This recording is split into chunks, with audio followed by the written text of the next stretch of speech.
সুতরাং নবী করিম সাল্লাল্লাহু আলাইহি ওয়াসাল্লামের চরিত্র ছিল আকাশের সূর্যের মতো দীপ্তমান, গোটা বিশ্বের মানুষের কাছে উজ্জ্বল, যার জন্ম থেকে শুরু করে মৃত্যু পর্যন্ত এমন একটা দিক নাই, বিভাগ নাই যা সাহাবায়ে কেরাম সংরক্ষণ করেন নাই। জীবনের সব কিছু লিপিবদ্ধ হয়েছে।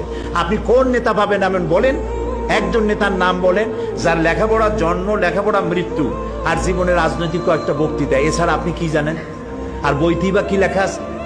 নবী করিম সাল্লাল্লাহু আলাইহি ওয়াসাল্লামের জীবনকে যারা সংরক্ষণ করেছেন, তার জীবনী যারা লিখেছেন, আসমাউর রিজাল, যারা তার জীবনী সংরক্ষণ করেছেন, কথা, কাজ এবং মৌন সম্মতি যারা সংরক্ষণ করেছেন, তাদের সংখ্যা হচ্ছে 1 লাখের উপরে।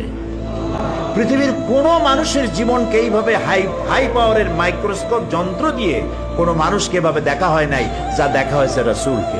শামাইলে তিরমিজি পড়েন, এটা বাংলা হয়ে গেছে, নামটা কি?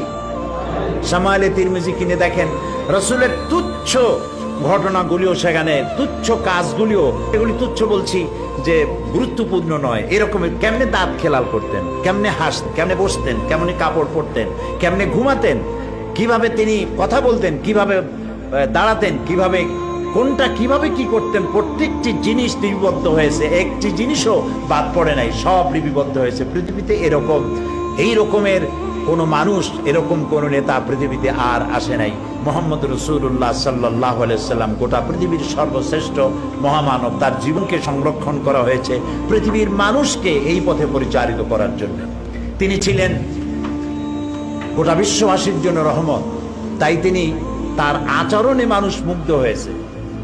তার কপালে লেখা ছিল না যে তিনি নবী, তার পিঠে লেখা ছিল না তিনি নবী, অথচ তিনি যখন তার স্ত্রীকে দাওয়াত দিয়েছিলেন, হযরতে খাদিজাতুল কুবরা রাদিয়াল্লাহু তাআলা আনহাকে যখন ইসলামের দাওয়াত দিলেন যে আমি আল্লাহর নবী, আমার উপরে ঈমান আনো, আমাকে বিশ্বাস করো, আল্লাহ এক, আল্লাহর উপর ঈমান আনো, এই কথা যখন তিনি দাওয়াত দিয়েছিলেন, হযরত খাদিজা কি দেরি করেছিলেন? আমি মাঝে মধ্যে বলি, যে সমস্ত হুজুররা মুরিদ বানায় বেড়ান, তাদেরকে জিজ্ঞেস করা দরকার যে আপনারা তো অনেক মুরিদ বানাইছেন, আপনার বউ আপনার মুরিদ হয়েছে কিনা?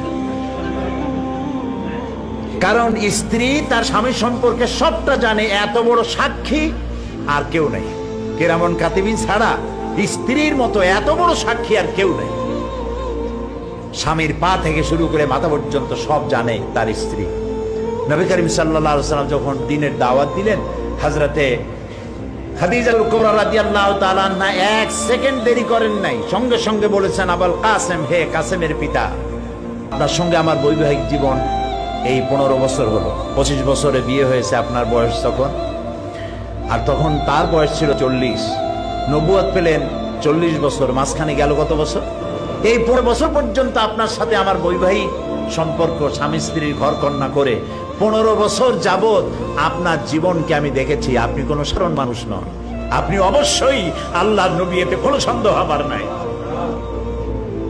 তো নবী করিম সাল্লাল্লাহু আলাইহি ওয়াসাল্লাম, আল্লাহ তাআলা বলেছেন, ফাবিমা রাহমাত মিনাল্লাহি লিনতা লাহুম ওয়ালাউ কুনতা ফাদ্দাল গালিজাল কলবি লানফাদ্দু মিন হাওলিক। হে রাসূল, আল্লাহ আপনার প্রতি করুণা করেছেন এই যে আল্লাহ আপনার দিলটাকে নরম বানিয়ে দিয়েছেন, তাই যারাই আপনার কাছে আসে তারা আপনার সাথে সেটে যায়। যদি আপনি কঠোর মনা হতেন, তাহলে যারা কাছে এসেছিল এরা সব ছিটকে পড়তো। ইয়া নবী সালাম